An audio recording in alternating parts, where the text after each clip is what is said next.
मैं बहुत जिम्मेवारी से यह बात कह रहा हूं कि चुनाव आयोग के पास कानूनी तौर पर एसआईआर करवाने का कोई औचित्य नहीं है। 327 में मतदाता सूची, सीमांकन, चुनाव संचालन और उसके लिए कानून बनाने की सिफारिश संसद को करने की सत्ता चुनाव आयोग को दी है। कल हमारे सदस्य मनीष तिवारी कहते थे गहन पुनर्निरीक्षण का इनको अधिकार ही नहीं।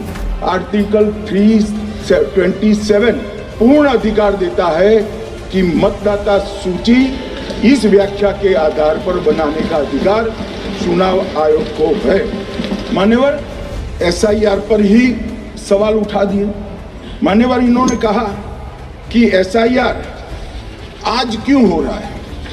मैं इनको थोड़ा इतिहास और मान्यवर एक नई फैशन हो गई, इतिहास बताते हैं तो नाराज हो जाते हैं कि आप इतिहास मत बताइए। अरे भला कोई भी प्रक्रिया, कोई भी देश, कोई भी समाज इतिहास को छोड़कर कैसे आगे बढ़ सकता है।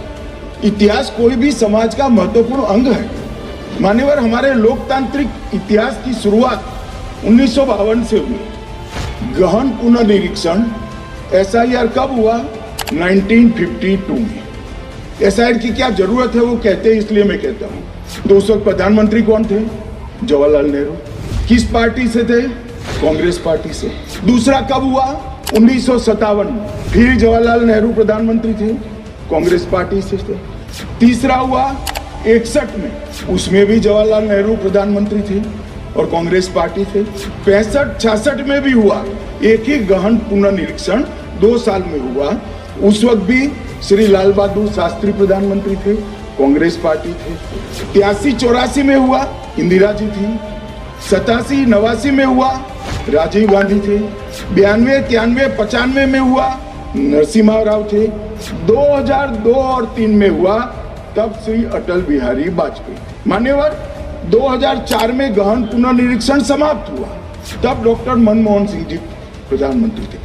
तो 2, 3, 4 का एक गहन पुनर्निरीक्षण हुआ, एसआईआर हुआ। उसमें 2 साल एनडीए के प्रधानमंत्री थे, भाजपा के थे, और 1 साल डॉक्टर मनमोहन सिंह। 2004 के बाद सीधा 2025 में गहन पुनर्निरीक्षण हो रहा है और इस वक्त हम हैं।